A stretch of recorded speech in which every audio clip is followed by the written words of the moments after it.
गुरुर्ब्रह्मा गुरुर्विष्णू गुरुर्देवो महेश्वरा गुरुः साक्षात् परब्रह्म तस्मै श्री गुरवे नमः। मी माझे मावळो सर्व तू तुझे उगवो आता। मी तू पण जगन्नाथा होवो एकची तत्वता। देव भक्त असे द्वैत अद्वयत्व न खंडिता। दाखवी देव देवेशा प्रार्थना ही तुला आता। सद्गुरुनाथ महाराज की जय। जैसे आटलिया रूपे आटले पण ते खोटी म्हणिपे। पुढती तो घनाकार हारपे जे वेळी अलंकार होती। ही दोन्ही जैसी होणी एकी साक्षीभूत सुवर्णी। तैसी व्यक्ताव्यक्ताची कडसणी वस्तूच्या ठाई। ज्याप्रमाणे अलंकारांची रूपे आटली गेली असता त्या सर्वांच्या आटणेपणाला खोटी म्हणतात आणि नंतर जेव्हा तिचे अलंकार केले जातात तेव्हा त्या खोटीचा आकार नाहीसा होऊन अनेक अलंकार उत्पन्न होतात। पण लगड किंवा अलंकार हे दोन्ही भाव ज्याप्रमाणे केवळ आधारभूत सोन्याच्या ठिकाणी भासतात त्याप्रमाणे जगताच्या व्यक्त अव्यक्तत्वाचा विचार आधार असलेला सत्तारूप परब्रह्मवस्तूच्या ठिकाणी होतो। ते सांगता येईल तुम्हाला। म्हणून हे जे सगळी गणित आहेत ती एका जाणीवेतली आहेत। म्हणून सोनं सोनं आहे, त्याच्यातनंच लगडे तयार होते, त्याच्यातनंच ब्रेसलेटही तयार होतं, त्याच्यातनंच अंगठी पण तयार होते, त्याच्यातनं मंगळसूत्रही निर्माण। परंतु सोनं सोनाच्या स्वरूपात आहे। सगळं एकत्र केलं आणि दाबून टाकलं त्याच्यात तर काय होईल? सोनंच आहे असं म्हणता येते। असो, ते तरी व्यक्त ना अव्यक्त नित्य ना नाशवंत या दोन्ही भावा अतीत अनादिसिद्ध। वा वा, छान शब्द सापडला। अनादिसिद्ध अनादिसिद्धा सदा शिवा पुरुष तुझं नमितो। छान शब्द आहे, मला आवडतो हा शब्द अनादिसिद्ध। जे हे विश्वची होनी असे परी विश्व पण नासिलेनी न नासे। अक्षरे पुसल्या न पुसे अर्थ जैसा। म्हणून वास्तविक ती सनातन ब्रह्मवस्तू व्यक्त होत नाही किंवा अव्यक्त होत नाही, नित्य नाही किंवा नाशिवंत नाही, या दोन्ही भावाहून निराळी अशी ती अनादी व सिद्ध वस्तू आहे। म्हणून ती कुठंच जाणार नाही, कुठंच ती, कारण तिच्यातलीच निर्मिती आहे। ती कमी होत नाही, जास्त होत नाही, इट रिमेन्स कॉन्स्टंट। लक्षात, त्याच्यामुळे हा जो कॉन्स्टंट आहे ना, हा कॉन्स्टंट खूप महत्त्वाचा आहे। म्हणून जी व्यक्ती साधारणपणे कॉन्स्टंट परफॉर्मन्स करणारी असते तिला ईश्वरत्व प्राप्त होतं आपोआप। म्हणून तुम्ही कॉन्स्टंट साधना ठेवा, कन्सिस्टन्सी, टाईम बाउंड, हे सगळं जेव्हा करता तेव्हा आपोआप ईश्वरत्व तुमच्यामध्ये यायला लागतं। कारण ते ईश्वराचाच गुण आहे कॉन्स्टंट आणि त्याच्यात निर्मिती पण आहे। म्हणून निर्मितीचा आधार घेऊन सतत कॉन्स्टंट राहायचं आणि निर्मिती झाली, काय झाली, कशी झाली ती करत राहायची फक्त कर्मानी, पण त्याच्या अपेक्षेत न राहता परत कॉन्स्टंट। आपला निर्मितीतला आपला लय, आपल्याच निर्मितीचा आपल्यामधूनच आपल्या निर्मितीला सुरुवात करायची आणि निर्मिती झाल्यावर त्या निर्मितीला आपल्यातच लय करायचं। केवढी भूमिका आहे ही कॉन्स्टंटची, लक्षात। हे मानसिकता आहे, सर्व लक्षात ठेवा, ही अतिमानसिकता आहे। म्हणून निर्मिती करत राहा, देत राहा, देत राहा, त्याच्याशी संबंध ठेवू नका। ते आली परत आपल्याकडे सामावून घ्या, विषय संपवून टाका। अकर्ता भाव, हां, करू न करता, अकर्ता भाव नुसता नाही, करू न करता। नाही तर मी काहीच करणार नाही आणि मी अकर्तासारखा राहणार, हा अशी पण आहे। हा टिकणार न टिकणार आहे, हा ईश्वराकडे नेणारा नाही. करू न करता भोगोनी अभोगता असं ती स्थिती आहे. असो म्हणून, आणि ती अनादी व सिद्ध वस्तू आहे. ज्याप्रमाणे शब्दाचा अर्थ समजल्यावर शब्द पुसून टाकला तरी अर्थ पुसला जात नाही, त्याप्रमाणे जगत नाहीसे झाले असता, म्हणजे अव्यक्त झाले असता ते नाश पावत नाही. म्हणजे त्या जगताच्या अव्यक्त दशेलाही परब्रह्मसत्ता रूपाने आधार असते. म्हणून तो विश्वाधार आहे असं जे म्हटलं जातं. ते विश्व व्यक्त झालं तरी तोच आधार आहे, ते अव्यक्त झालं तरी तोच आधार आहे. बघा ना, म्हणजे आपणही अव्यक्त झालो म्हणजे आपण मेलो तरी आपल्याला आधार कोण आहे? ईश्वरच आहे. तुम्ही जन्माला आलात तरी आधार कोण आहे? ईश्वरच आहे. म्हणजे या आधाराशिवाय आपण जगूच शकणार नाही आहोत. हे जर या जन्मातच आपल्याला कळलं तर मग त्या ईश्वराशीच आपण कायम राहू ना, ईश्वराजवळच जाऊ शकतो. असा विषय तो घ्यावा लागेल आपल्याला. असो म्हणून हे पहा, पाहेपा तरंग तरी होत जात, पाहेपा तरंग तरी होत जात, परी तेथ उदकते अखंड असत, तेवी भूताभावी न नाशत अविनाश जे, ना तरी आटतीये अलंकारी, नाटते कनक असे जयापरी, तेवी मरतीये जीवाकारी अमर जे आहे. म्हणून हे पहा अर्जुना, पाण्यावर तरंग उत्पन्न होतात पण पाणी मात्र उत्पन्न होत नाही. पाणी उत्पन्न झालं का? नाही. तरंग उत्पन्न झाला, पाण्यावर तरंग उत्पन्न झाला, किंवा नाश पावत नाही, पाणी तिथंच राहतं, ते अखंड असते. तसेच भूतसृष्टी नाहीशी झाली तरी ते नाश पावत नाही, अखंड असते. म्हणून ईश्वराच्या अंगावरच विश्व निर्माण झालेलं आहे असं म्हटलं जातं. त्याचं कारण इथं आहे. ईश्वर म्हणजेच पाणी म्हणजेच तरंग. तरंग असला काय नसला काय, पाणी आहेच. तसा प्रकार आहे विश्व.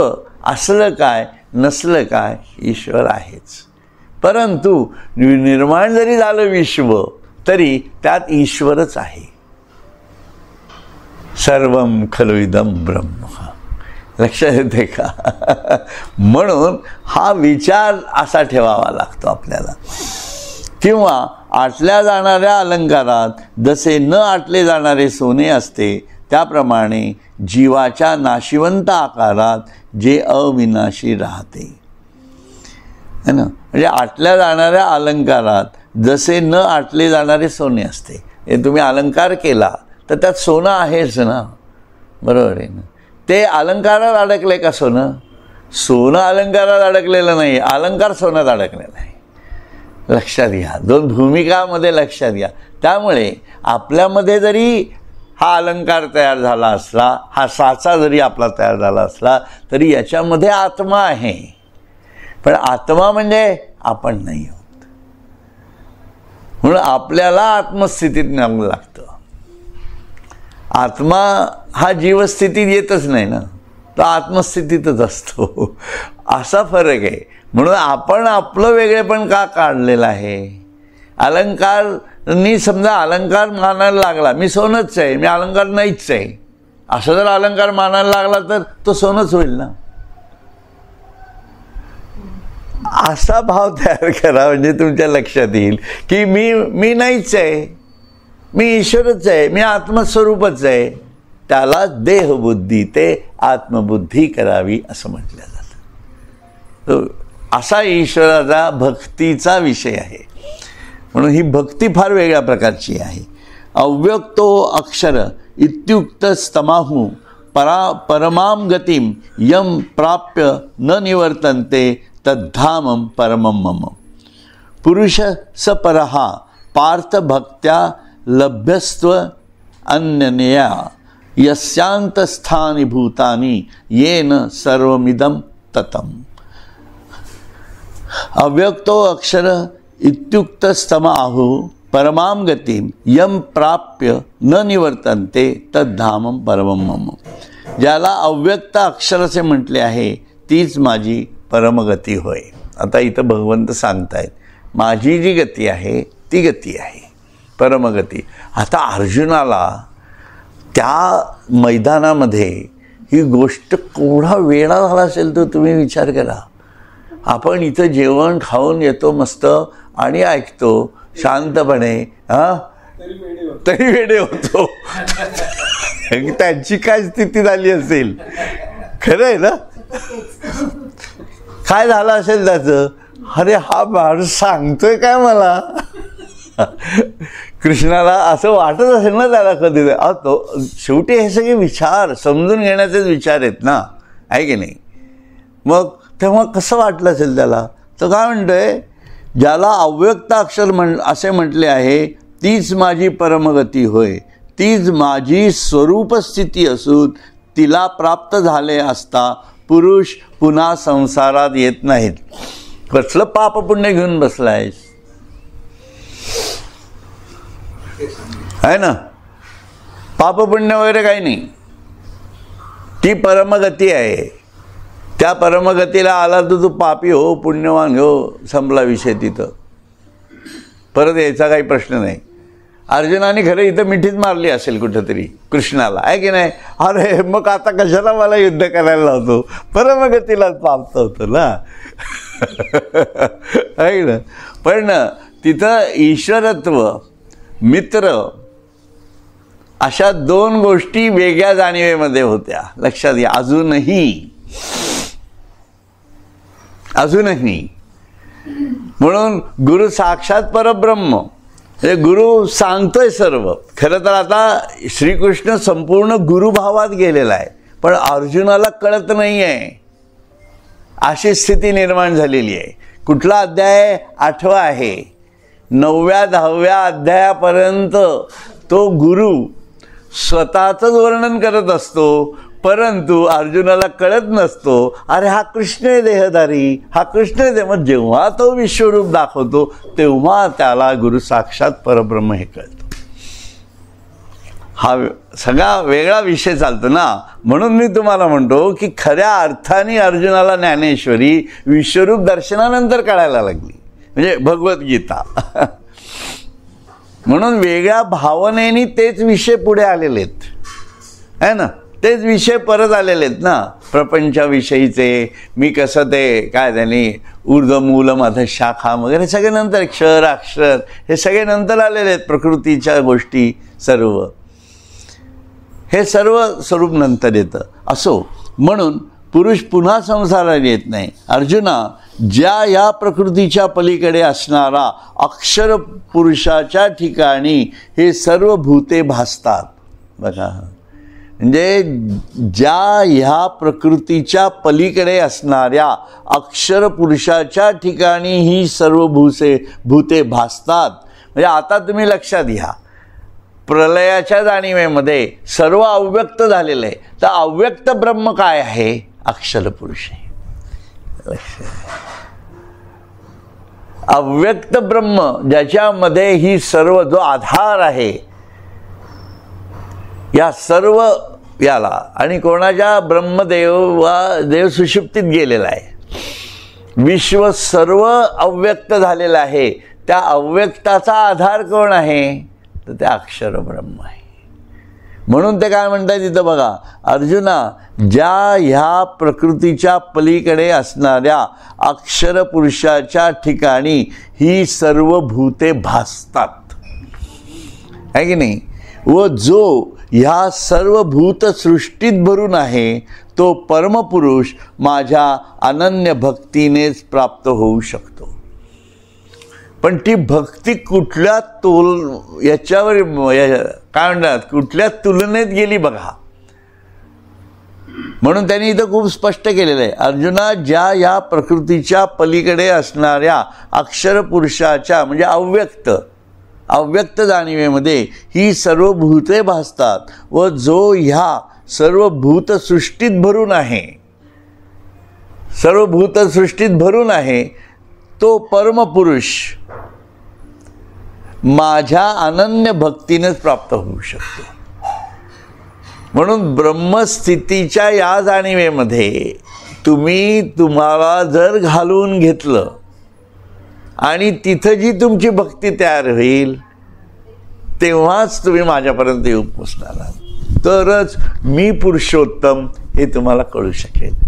कारण आपण क्षर आहोत, आपल्यामध्ये क्षर ब्रह्म आहे आणि आपलं अक्षरत्व कुठं आहे, आपली अव्यक्त भूमिका कुठं आहे ह्या जाणीवेत जावं लागणार आहे.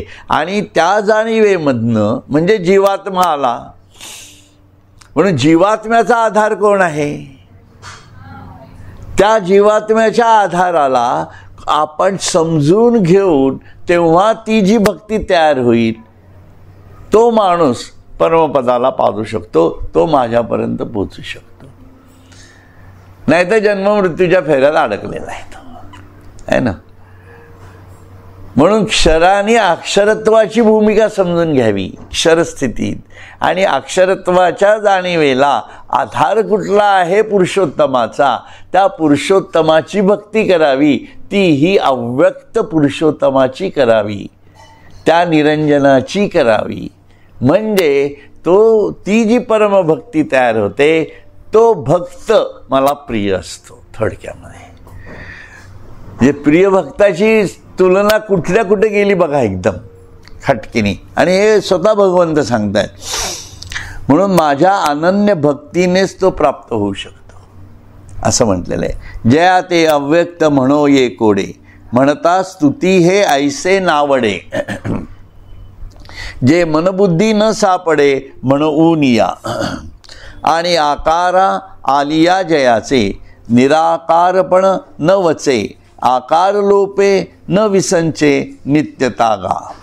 अक्षर परब्रह्म मनबुद्धीने जाणले जाऊ शकत नाही, म्हणूनच त्याला कौतुकाने जे अव्यक्त म्हटले जाते ती त्याची स्तुती नव्हे, ती त्याची स्तुती नाही, ते अव्यक्तच असतं, ही त्याची स्थिती आहे. आलं लक्षात. म्हणून आणि जे साकार स्वरूप झाले तरी त्याचे निराकारपण यत्किंचितही कमी होत नाही, तसेच आकार नाहीसा झाला तरी ज्याची नित्यता कधी जात नाही, असं ते अव्यक्त परब्रह्म आहे, अक्षर ब्रह्म आहे. म्हणून अक्षर जे म्हणिजे तेवीची म्हणता बोधही उपजे, जया परवता पैस न देखिजे, या नाम परमगती.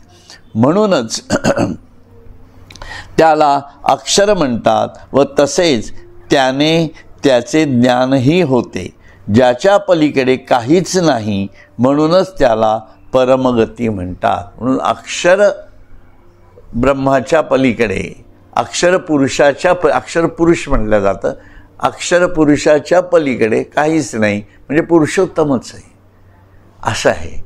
म्हणून विश्वातीत अवस्था ज्याला म्हटल्या जाते, ती विश्वातीत अवस्था अक्षर पुरुषत्वाच्या जाणीवेतनं आपण न्याहाळू शकतो, बघू शकतो, असं त्याचं स्वरूप आहे एक प्रकारे. परी आघवा इही देहपुरी, आहे निजेलियाचे परी, जे व्यापार करवी ना करी म्हणून या. येरवी जे शारीर चेष्टा, त्या माझी एकीही न ठकेगा सुभटा, दाही इंद्रियांची या वाटा, वाहताची आहाती. म्हणून या सर्व शरीरामध्ये जे व्यापार करीत नाही किंवा करवीत नाही म्हणून निजल्यासारखे आहे. आणि पाहू गेले तर देहाच्या जेवढ्या क्रिया होतात त्यापैकी एकही त्याच्या सान्निध्यामुळे बंद पडत नाही. 10 इंद्रियांचे व्यापाररूपी मार्ग सारखे वाहतच असतात. म्हणजे आपल्यामध्ये अक्षरत्व जे आहे ते आपल्याला कळतं का, म्हणजे आत्मस्वरूप आपल्याला थोडक्यात कळत नाही असं त्यांना म्हणायचं आहे. आणि त्या आत्मस्वरूप आपल्यामध्ये आल्याने आपल्यात स्थायी असलं तर आपले कुठले व्यापार बंद पडलेत का, नाही बंद पडले. चला ईश्वर आले मग सगळी इंद्रिय थांबली वगैरे असं काही झालेलं नाही आहे. म्हणून तो जो पडदा आहे आपल्याला कळणं आणि न कळणं, तो पडदाच फार महत्त्वाचा आहे आणि लक्षात. आणि म्हणून तो पडदा म्हणजे अहंकार आहे आपल्यातला, ती भ्रांती. म्हणून तो पडदा एकदा बाजूला सारला की सर्व ईश्वरमय होते.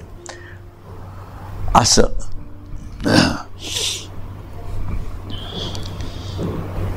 उकलुनी विषयांचा पेंटा, होत मनाचा चोहटा, तो सुखदुःखांचा राजवांटा, भीतराही पावे.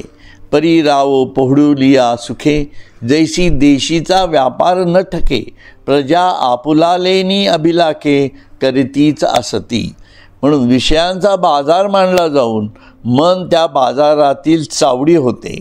त्यामुळे राजाचा हिस्सा राजाला मिळावा, त्याप्रमाणे तेथील सुखदुःखांचा वाटा आत मनाला मिळतो.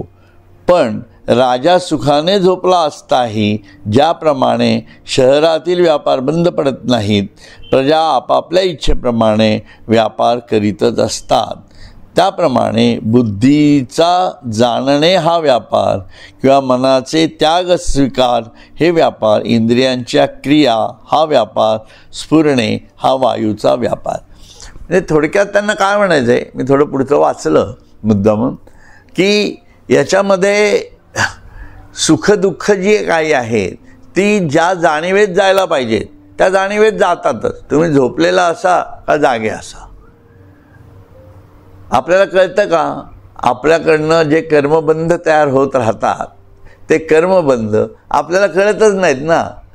पण याचा अर्थ त्याचा नियम चुकलेला आहे का? त्याचा नियम चुकलेला नाही आहे. म्हणून त्याप्रमाणे आपण जो आपला आत्मा हा जागा आहे का झोपलेला आहे हा विचारच नाही आहे त्याच्यामध्ये. जसा राजा झोपलेला असला तरी व्यापार बाकीचे चालूच असतात. मोदी झोपत नसतील असं वाटतं का? मग मोदी झोपतात त्यावेळेला देश काय थांबलेला आहे का? आपले व्यापार काही थांबलेत का कुठले? ते चालूच आहेत. तसा प्रकार एक थोडाफार असं समजण्यासाठी सांगितलं. तैसे बुद्धीचे हन जाणणे, का मनाचे घेणे देणे, इंद्रियांचे करणे स्फुरणवायूचे, हे देहक्रिया आघवी, न करिता होय बरवी, जैसा न चालवितेनी रवी लोक चाले. याप्रमाणे संपूर्ण क्रिया देहाच्या ठिकाणी ज्याप्रमाणे सूर्य लोकांना चालवित नाही पण लोक चालतात, त्याप्रमाणे पुरुषाकडून न करविल्या जाता होत असतात. बरोबर आहे ना? सूर्य आपल्याला चालवत नाही, आपण आपले चालवत असतो. तशा प्रकारे आत्मा हा आत्म्याच्या जाणीवेत आहे. आपल्या इंद्रियांचे व्यापार इंद्रियांच्या पद्धतीत चाललेले आहेत, होत असतात. अर्जुना, तया परी सुतला ऐसा आहे शरीरी, म्हणून पुरुषका अवधारी, म्हणिपे जयाते, आणि प्रकृती पतिव्रते, पडिला एक पत्नी व्रते, येणेही कारणे जयाते, पुरुष म्हणोये. अर्जुना, याप्रमाणे हा अक्षर पुरुष या देहाच्या ठिकाणी निजल्यासारखा आहे, म्हणून याला पुरुष असे म्हणतात. पुरी शयनात पुरुषहा. आणखी याला पुरुष म्हणण्याचे दुसरे कारण असे आहे की प्रकृती अत्यंत पतिव्रता आहे. ती या अक्षर स्वरूपाला सोडून क्षणभरही स्वतंत्र राहत नाही, म्हणून त्या प्रकृती पतिव्रतेशी हाही एकपत्नीव्रताने राहतो, म्हणूनही त्याला पुरुष म्हणतात. म्हणून उत्तम पुरुष एकपत्नीव्रतच असतो वगैरे वगैरे असं त्यांनी म्हटलं आहे. आता हा जो पुरुष प्रकृतीचा नियम घेतलेला आहे ना, हा समजून घेण्यासारखा आहे. तसा याच्यामध्ये पुरुषत्व जे आहे ते ज्ञान जाणीवेतलं आहे, लक्षात घ्या. आणि प्रकृती त्या ज्ञानाला सोडून कधी राहतच नाही. म्हणून ज्ञानाप्रमाणे प्रकृती कार्य करते, पण ज्ञान कार्य करतं का? नाही. सूर्य उगवतोय पण तो कार्य करतो का? काही कार्य काम सगळी प्रकृतीची रचना खाली आपण व्यापार करत असतो.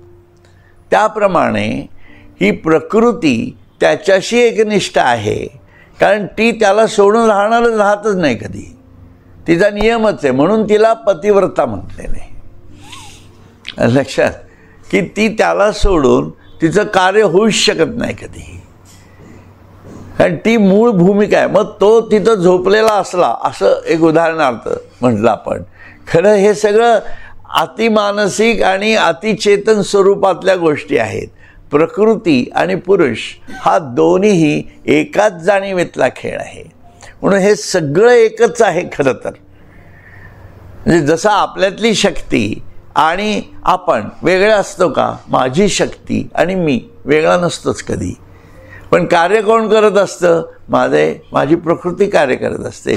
माझा मीपणा हा फक्त आधार असतो तिला. पण माझ्या मीपणाला सोडून माझी प्रकृती राहते का कधी? कधीच नाही. हे आपण आपल्या जाणीवेतनं समजून घ्या, म्हणजे तुमच्या लक्षात येईल की ईश्वर कसा करत असतो. पण आपल्यामधला ईश्वर, आपण जरी आपली ही प्रकृती म्हटली तरी आपली ही प्रकृती नाहीच आहे. ही प्रकृती ईश्वराची आहे असं समजलं आपण की ॲटोमॅटिकली आपण कोण हा विषय सुरू होतो.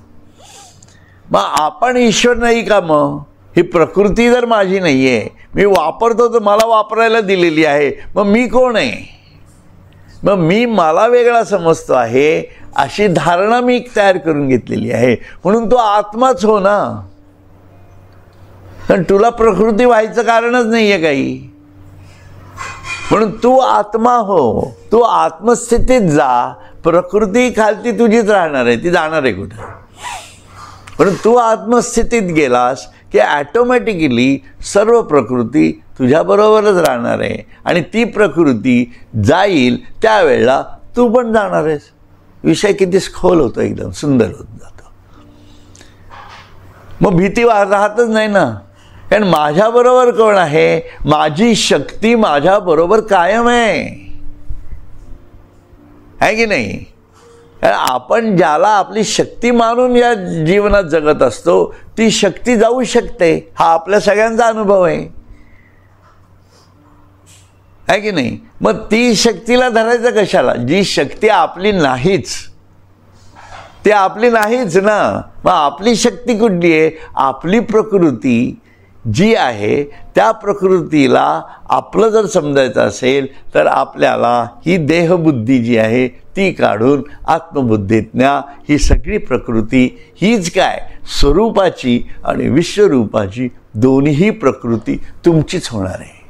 सर्व सत्ता आली हातात. लक्षात ही भूमिका आहे.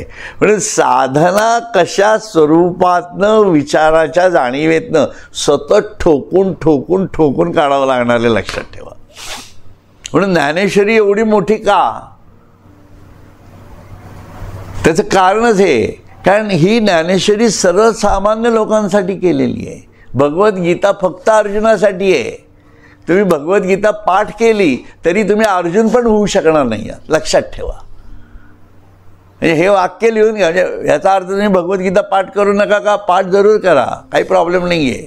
पण तुम्ही अर्जुन व्हाल असं समजू नका. कारण ती तुमच्या जाणीवेत आणायचा असेल तर तुम्हाला मग वेगळा अभ्यास करावा लागेल. मग ज्ञानेश्वरी हा मराठी लोकांसाठी मार्ग आहे. इंग्रजी किंवा बाकीच्या भाषांमध्ये ज्ञानेश्वरी असेल समजा तर त्यांनी त्याचा अभ्यास करावा. समजा इंग्रजीच असेल तर मग योगी अरविंदांचा अभ्यास करा, म्हणजे तुमच्या लक्षात येईल. एसेज ऑन गीताचा अभ्यास करा, लाईफ डिवाईनचा अभ्यास करा. हा अभ्यास केल्याशिवाय कसं येणार आहे आपल्याला? म्हणून ईश्वर कळायचा असेल आणि ते सगळी भूमिका काय आहे, क्षर अक्षर वगैरे वगैरे, या सगळ्या त्याच्यासाठी आहेत त्या. आणि जितके खोल शिराल तेवढे आपण ईश्वराच्या जवळ जवळ जवळ जवळ जात राहतो. आणि कधी स्पर्श होईल सांगता येत नाही तुम्हाला. म्हणून सतत जवळ जात राहावं लागतं, असं ती भूमिका आहे. असो पै वेदांचे बहुवसपण देखे चिना जयाचे अंगण, हे गगनाचे पांघुरण होय देखा. ऐसे जाणून योगीश्वर जया ते म्हणती परात्पर, जे अनन्यगतीचे घर गिवसीत ये. म्हणून हा अक्षर पुरुष गगनाचे पांघरुण म्हणजे आकाशापेक्षाही सूक्ष्म व व्यापक असल्यामुळे वेदाने प्रतिपादलेल्या कर्म देवता कर्माची फळे म्हणून सांगितलेले लोकालोक इत्यादी विषयांचे अनेकत्व त्याच्या अद्वितीय व्यापकतेत राहू शकत नाही. लक्षात. म्हणून हा अक्षर पुरुष जो आहे हा वेदांच्या जाणीवेतनं तू समजून घे असं. कारण त्यावेळेला वेद उपनिषद या गोष्टी होत्या म्हणून ते सांगताय हा अक्षर पुरुष गगनाचे पांघरून म्हणजे आकाशापेक्षाही सूक्ष्म व व्यापक. कारण आकाशाची स्थिती काय आहे, तो व्यापकही आहे आणि सूक्ष्म पण आहे असल्यामुळे वेदाने प्रतिपादलेल्या कर्म, वेदाने काय प्रतिपादलेलं कर्म आहे, प्रकृती पुरुषाचं कर्म वेदाने प्रतिपादलेलं आहे ना. म्हणून ओम नमोजी आद्या वेद प्रतिपाद्या, म्हणून वेदांचा प्रतिपाद्य विषय कुठला आहे, आत्मा आहे. जय जयाजी ससंवेद्या आत्मरूपा. आलं लक्षात. हे सगळं कसं आहे, एका संधीत येतं बघा बरोबर ज्ञानेश्वरांच्या असं. म्हणून देवता म्हणून प्रतिपादलेल्या कर्म देवता कर्माची फळे म्हणून सांगितलेले लोकालोक इत्यादी विषयांचे अनेकत्व त्याच्या अद्वितीय व्यापकतेत राहू शकत नाही. म्हणून त्याची जी अनंत स्वरूप आहे त्या जाणीवेमध्ये राहा. म्हणून अव्यक्त भूमिकेमधनंच आपल्याला हे समजू शकतं. असे जाणून श्रेष्ठ योगीजन ज्या अक्षर पुरुषाला परात्पर म्हणतात आणि जो आपल्या अनन्य भक्ताच्या घराचा शोध करीत येतो.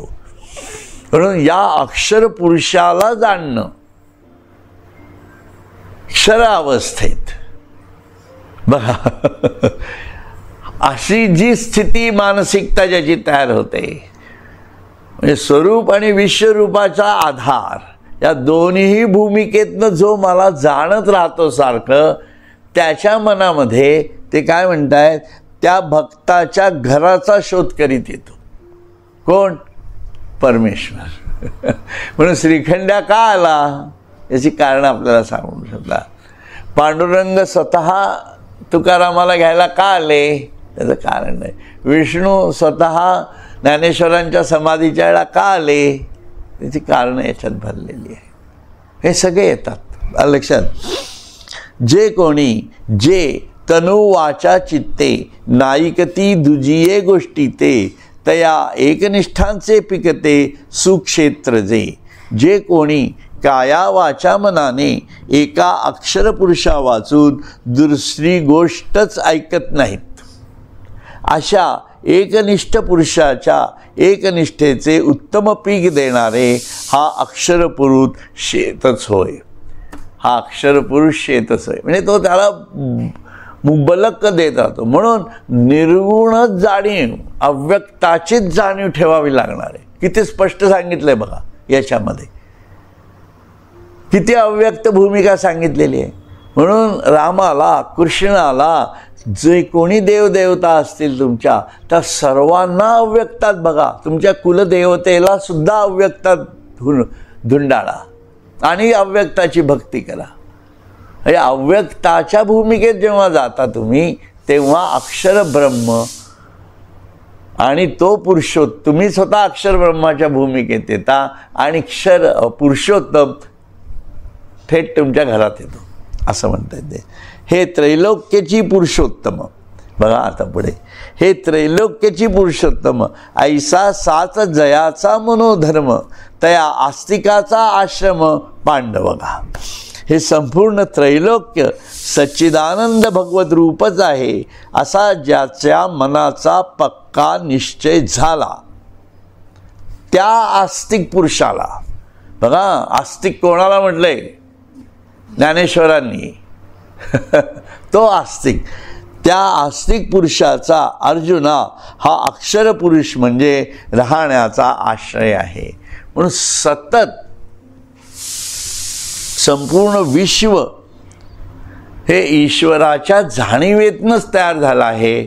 ईश्वरानेच निर्माण केलेलं आहे. व्यक्त अव्यक्त परा अपरा माया सर्व गोष्टी थेट सतत त्याच्याशीच लिंक करत राहायचं, सतत लिंक करत राहा. म्हणून ही तुमची भूमिका सहज अशा प्रकारे सातत्याने सूक्ष्म आणि विशाल अशा आकाशाला जोडली जाते. वेगळं काय आहे? किती सोपं आहे ना हे. एकदा का तुम्हाला अस्तित्व कसं निर्माण होतं हे कळायला लागलं ना, डोक्यात आलं ना तुमच्या, ते फिट घ्या. म्हणून बुद्धीने म्हटले बघा, म्हणून ज्याच्या मनाचा पक्का निश्चय झाला. पक्का निश्चय कशामुळे होणार? बुद्धीला पटलं की पक्का निश्चय झाला. आणि पक्का निश्चय म्हणजेच भक्ती. लक्षात ठेवा, भक्तीला दुसरा मार्गच नाहीये. तुमच्यामधल्या भक्तीला दुसरा मार्ग नाही. हाच पक्का निश्चय की तो पुरुषोत्तम आणि ते अक्षर ब्रह्म हे सर्व निर्गुण जाणीवेतनं तोच करता, त्यांनीच निर्माण केलं. कसं केलं, काय केलं, ॲटम काय, इलेक्ट्रॉन काय, सगळं सगळं सगळं सगळं. कारण माझं डोकं भयंकर झालंय आता आधुनिक जाणीवेमुळे. पूर्वी हे विषय नव्हते एवढे लोकांपर्यंत, पण आधुनिक विज्ञानामुळे काय झालेलं आहे, हे डोकं असं वेगळ्या जाणीवेतनं वाढत गेलेलं आहे. वायू तयार कसा झाला कळलं पाहिजे. तो आला आकाशातनं, आला कसा आला, काय आला काय माहीत नाही, पण ते मूलद्रव्य मान्य आहे, मूलद्रव्य. पण आताचं विज्ञान काय सांगतं? म्हणून हा विज्ञानमय भागवत धर्म सांगतो की या स्पंदाच्या ज्या सर्व उभ्या आडव्या रेषा चाललेल्या आहेत, त्याच्या एकमेकाच्या जाणीवेत जेव्हा एक प्रकारची हालचाल होते, त्या हालचालीतनं वायू तयार झालेला आहे. हे जेव्हा तुम्ही सातत्याने मी ब्रह्म आहे, मी आणि असा अनंत जाणीवेतनं तयार होतं, ती हालचाल होत असेल, तेव्हा काय प्रचंड हालचाल असेल बघा ती. पण जागच्या जागी हालचाल आहे. केवढं भयंकर आहे. जागच्या जागी. तुम्ही सुद्धा बघा, तुम्हाला एखाद्याचा राग आला असेल समजा, नुसते जागच्या जागी राग असतो. काय शरीर काय कुठं वाढलंय वगैरे असं काही होत नसतं. जागच्या जागी असतं ते, आहे ना. आणि तो उद्भव असतो त्याचा. म्हणून ईश्वराला अशा भक्तीच्या जाणीवेतनं सातत्याने आतून आतून आतून आतून फुलवत राहायचं. आणि मग तो जेव्हा फुलतो तेव्हा परब्रह्मच खाली येतं. म्हणून हे जे फुलवणं आहे ही बुद्धीची पक्की जाणीव आहे, ज्याला भक्ती असं म्हटलं जातं. पण ती म्हणून त्यासाठी रामदास स्वामी काय नेहमी ओरडा करून सांगतात की श्रवण मनन चिंतन.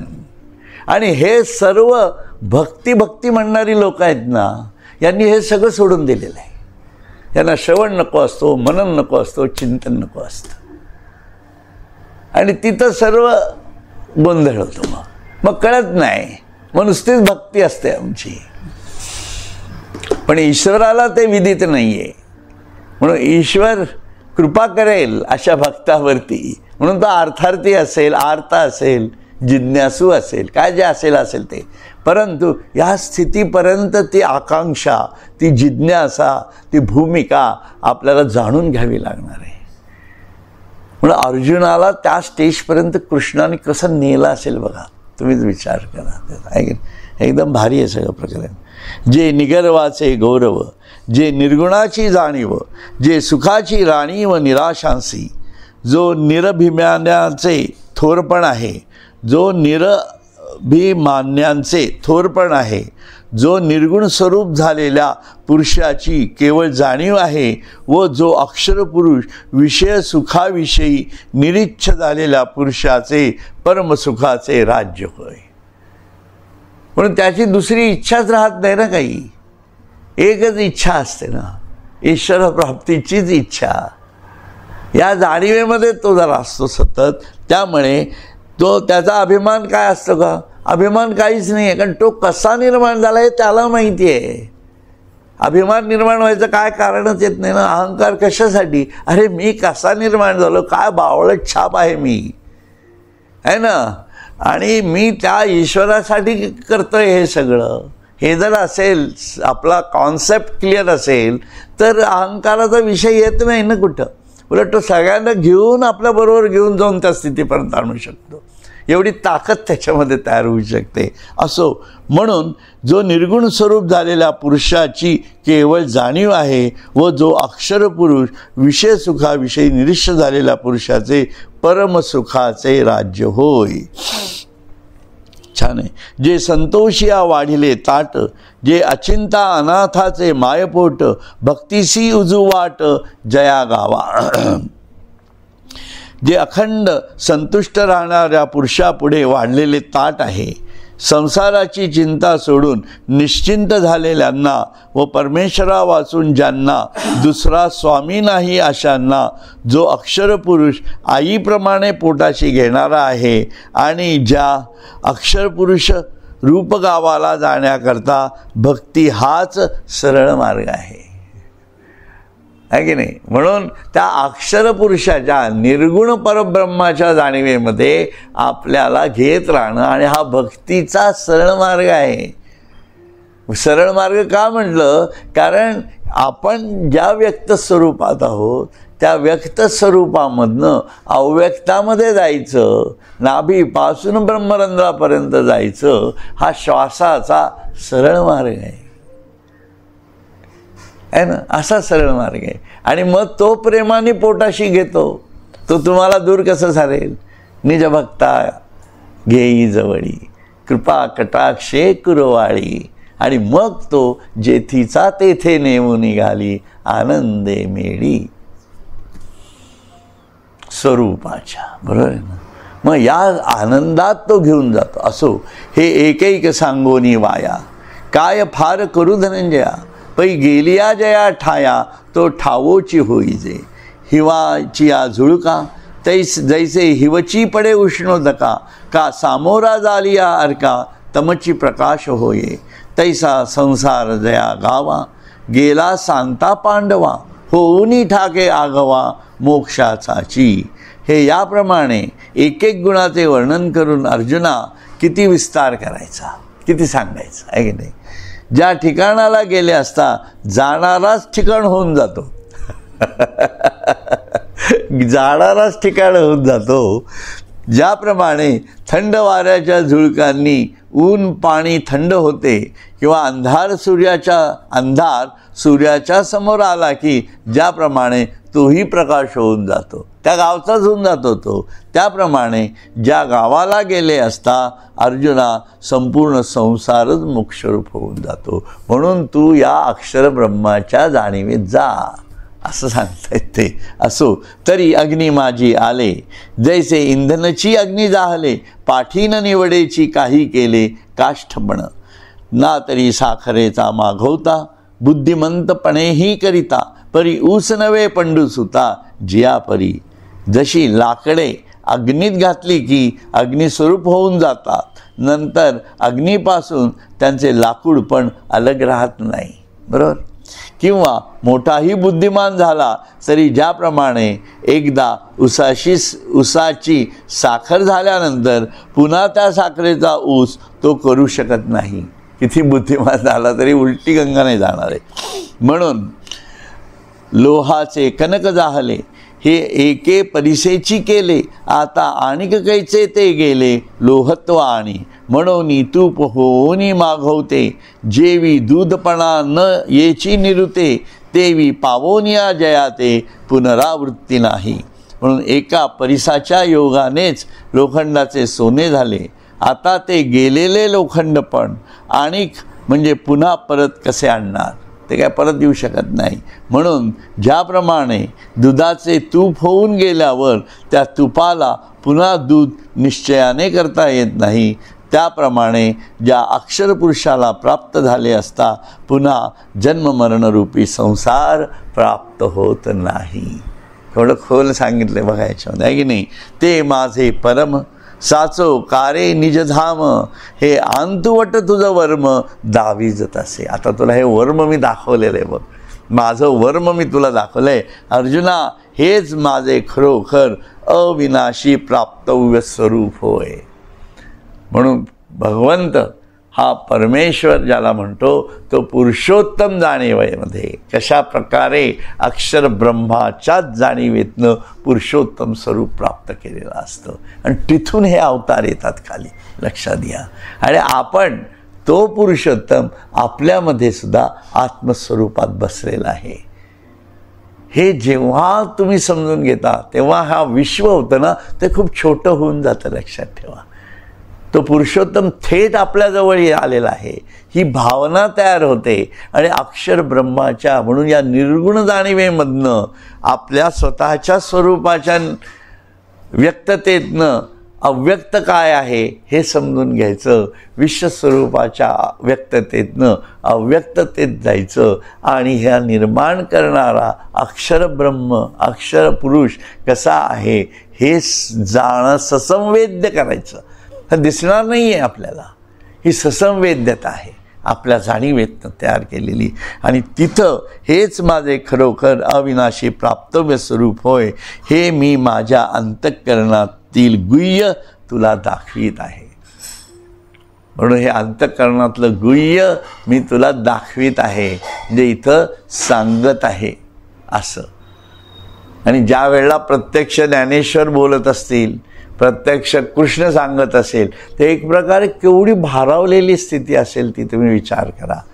हे त्या स्थितीपर्यंत जरी गेलो आपण, विचार केला तरी आपल्याला कळेल की ते दाखवतच आहेत जणू काही. लक्षात, हे आपण जर त्याच्याशी सुसंवाद साधला, म्हणून याच्याशी सुसंवाद साधा म्हणजे ज्ञानेश्वरांचं हृदय कसं चालत असेल, कसं बोलल्या जात असेल आणि ते कसं घेत असतील सगळ्या गोष्टी, त्यांच्या बुद्धीत कशी वलय फिरत असतील हे सांगताना ह्याचा अनुभव घ्या. म्हणजे त्यांच्या बुद्धीप्रमाणे आपली बुद्धी पण चालायला लागेल, चालली पाहिजे ना. म्हणून हात धरोनी सदा चालवी रामा. त्यांचा हात धरून का चालायचं? कारण त्यांच्या बुद्धीप्रमाणेच माझी बुद्धी चालली पाहिजे. कारण काय झालं, माझ्या मनाचा पक्का निश्चय व्हायला पाहिजे ना. त्यांचा पक्का निश्चय झाला आहे म्हणून ते संजीवन समाधी घेतात. मला मरेपर्यंत घेता येणार आहे का? मी नुसताच हेलपाट्यात मरतोय काय? हे सगळं विचार करावं लागणार आहे ना आपल्याला. हा खूप सिरियस विषय होतो एकदम इथं, लक्षात घ्या. म्हणून किमान त्यांच्या जाणीवेतनं आपण आपली वृद्धी करून घ्यायची, जेवढी शक्य आहे तेवढी करायची. शेवटी आपण काय करू शकतो पलीकडे? आपल्या स्वतःच्या लिमिटेशन्स आहेतच ना, परत आहे ना. त्याला काही शारीरिक लिमिटेशन्स आहेत, बौद्धिक लिमिटेशन्स आहेत. कारण आपणही अनेक जन्मातनं आलेलो आहोत, आपल्याला काय माहिती आपण काय केलेली आहे आयुष्यातली गोष्ट. म्हणून ते समर्पित वृत्तीने माझ्याकडे ये असं म्हटलं जातं शेवटी. असो यत्र काले त्वनावृत्ती मामृत्तीम चैव योगिनः प्रयाता यान्ति तम कालम वक्ष्यामी भरतर्षभ. अर्जुना, ज्या काळी योगी लोक देह सोडून गेले असता पुन्हा संसारात जन्म घेत नाहीत व ज्या काळी देह सोडून गेले असता पुन्हा जन्म घेतात, तो काळ मी तुला सांगतो ऐक. म्हणजे कुठल्या काळात योगी लोक देह सोडून गेले आणि परत देहात आले नाहीत, आणि जे असे देह सोडून गेलेले आहेत ते परत या देहात येतात, तो काळ कुठला ते मी तुला सांगतो. म्हणजे कशी अवताराची प्रक्रिया सांगतायत बघा. आणि हा तर काय योगीच ना, पूर्ण योगी सांगते योगेश्वर. असो तर इथं आपण थांबूया. हरिओम तत्सत, हरिओम तत्सत, हरिओम तत्सत.